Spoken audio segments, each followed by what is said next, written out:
Hello everyone, welcome to our visual report on emergency response design. My name is Maria and I am presenting today alongside my team members Rija and Jimmy. We have focused our case study on Bull Mine, a remote Aboriginal community located in the Northern Territory of Australia. This region faces extreme seasonal weather conditions, isolation from essential infrastructures, and significant cultural richness, all of which must be considered when designing for emergency scenarios. In this first section of our presentation, I will walk you through the key design frameworks and theories used in emergency response, followed by three design precedents, one each from industrial, textile, and graphic design, that offer powerful insights for a community like Mulmine. And here is where Bullmine is located. Design plays a crucial role in emergency situations, not just in solving practical problems, but also in restoring dignity and providing comfort under stress. In Bullmine challenges such as flooding, bushfires, language diversity, and limited infrastructures require more than just fast solutions. They demand empathetic, culturally aware, and climate adaptive design. As IDEO puts it, emergency design needs to be fast and human. We must meet both the physical and emotional needs of affected communities. Let's look at the foundational frameworks that guide this kind of design work. Firstly, human-centered design, which places people's life experience at the center of the solution. It is widely used by organizations like UNHCR. Secondly, system thinking is essential in complex emergencies, helping us understand interdependent issues such as transport, health, and environment. This is a common Red Cross approach. Indigenous system thinking, like those described by Common Ground and H-Ways, are especially important for Bullmine. These systems are based on deep knowledge of land, kinship, and cultural protocol. We have also design thinking, with its emphasis on itineration and user input. And finally, co-design, a participatory method where community voices, particularly elders, are central to the process. This ensures solutions are culturally safe and embraced by the people they serve. Building on that, designing with country is a principle that shifts the designer's role from solving for to collaborating with. The New South Wales Government Architect calls this designing with, not for, country. This involves listening to country, culture, and community knowledge holders, especially in First Nations contexts like Bullmine. Co-design, as highlighted by Jane and Slater, emphasizes cultural respect, agency, and trust. This isn't just ethical, it leads to better design. For example, indigenous fire knowledge has informed bushfire response planning in the Northern River territories through collaboration with elders, as described by Victor Stephenson in Fire Country. Precedent 1, Better Settled. This brings us to our first precedent, the Better Settled, designed by IKEA Foundation and UNHCR. It is a modular, flat packet structure that can be rapidly deployed, ideal for isolated communities like Bullmine. Its features include solar panels, a locking door, and ventilation offering safety, light and air in harsh environments. Because it is human-centered and easily scalable, it is being used in over 40 countries, showing how good design can directly impact wellness. Precedent 2, Kuma Shelter, created by Royal College of Art students. This textile-based shelter adapts to hot, humid climates. It is light, breathable, and offers comfort, showing how soft materials can redefine what emergency spaces feel like. As you can see here, the girl wearing as a dress, also you can have a look also as a tent. And the last precedent, IFRC toolkit. This visual communication toolkit uses clear pictograms to convey safety and health information, essential for communities with diverse language or low literacy, like Bullmine. And our final takeaways, we have looked at how industrial design offers infrastructure, textile design brings climate, comfort, and graphic design ensures clear communication. In Bullman, effective design must be inclusive, place-based, and co-created with the community. Now let's talk about site analysis of Bulman, Northern Territory.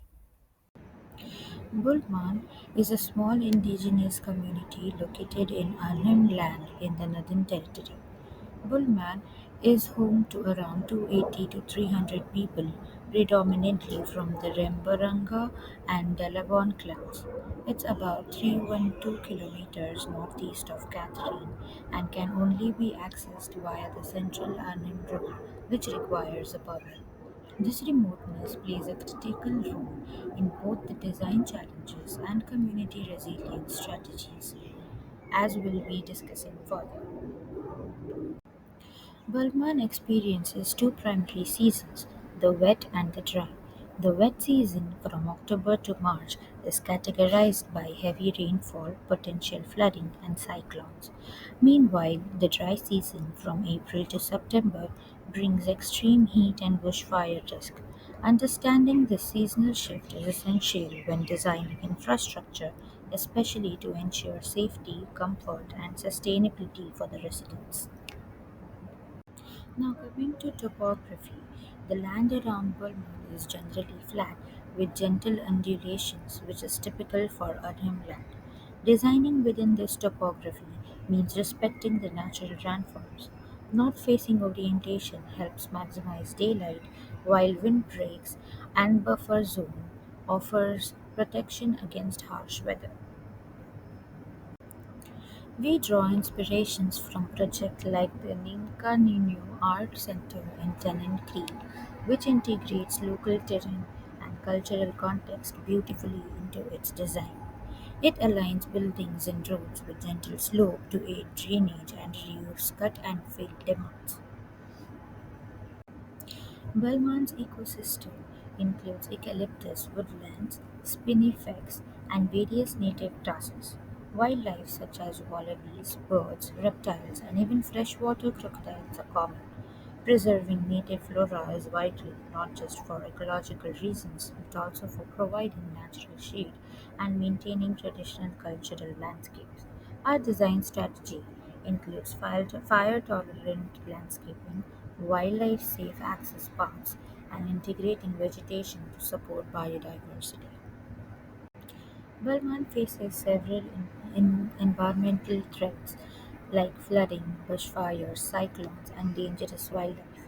Design mitigation includes elevated structures like those in Milingimbi, fire-resistant landscapes, and cyclone-resilient materials like tie-down roofs and reinforced walls. Buffer zones and fencing around water bodies are important to manage wildlife-human interactions safely. All these strategies aim to protect the community while enabling daily life to continue with minimal disruption. For this assignment, we have selected the natural disaster cyclone land to illustrate the impact of natural disaster which hit the Northern Territory in 2015 as a Category 4 storm. It caused several disruptions. Roads and airstrips were damaged, making Bulman temporarily inaccessible. There were power outages and communication failures. Response teams like the NT Emergency Services and Australian Defence Force provided assistance along with NGOs like the Red Cross. This event emphasizes the need for disaster resilient infrastructure and community support systems in our designs. To sum it up, a responsive design in Bulman must combine several approaches like climate resilience, terrain sensitive planning, ecological conservation, and above all, cultural respect through co creation with the community. By grounding our approach in these principles, we can help create a safer, more sustainable, and culturally meaningful built environment for Burman's future. Thank you.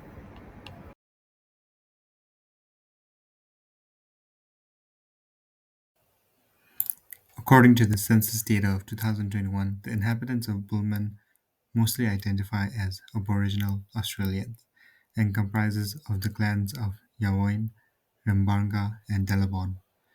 The major languages spoken in the community include Rembanga, Delabon, and the most popular being Creole, a language derived from English, which is the most popular language among Aboriginals in the Northern Territory and Western Australia. The inhabitants of Pullman are mostly youth and adults between the ages of 14 to 44 years old, according to the census data of 2021. For the community of Pullman, ceremonies and storytelling by elders are vital for the transmission of cultural values, history of their people, Dreamtime stories and ceremonies such as the Tao, where elders teach children the importance of managing fires to protect the land and animals, serve as a means of educating the younger generations about interconnectedness, taking care of the environment, and the history and culture of the land and its people. Understanding these cultural values and practices of the Burman community is important for designing an emergency response for them.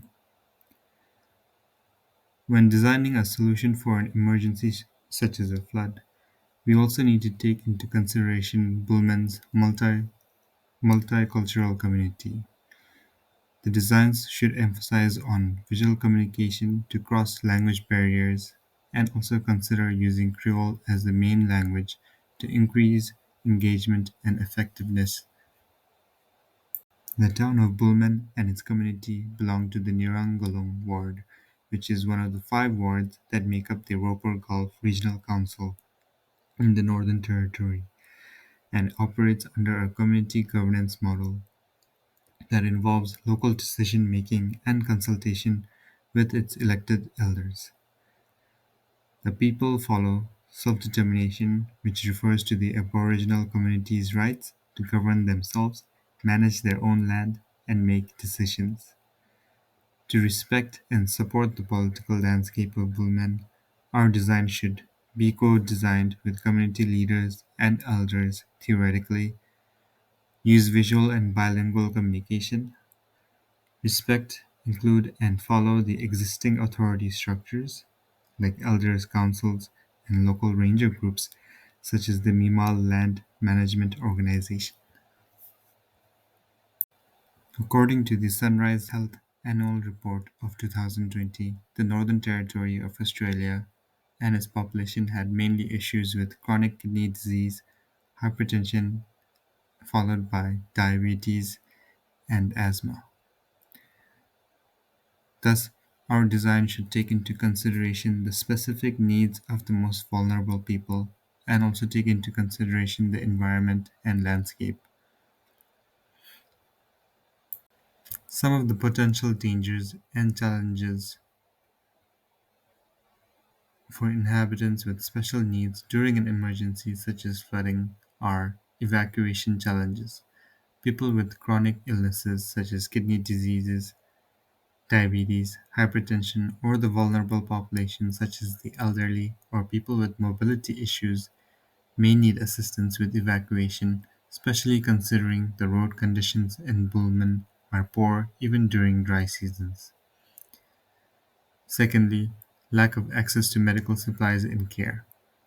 Flooding usually cuts off road access to the nearest hospital in Katherine, which is more than 300 kilometers away. Those needing insulin, dialysis, or asthma medication face life-threatening situations. Next, waterborne illnesses and infection risk during a flood. Weakened immune systems, which is common in those with chronic diseases, increases the risk of infection from contaminated floodwaters. Lastly, stress and mental health deterioration. For people already managing illnesses, the stress that can be caused by an emergency, such as a flood, can worsen their symptoms.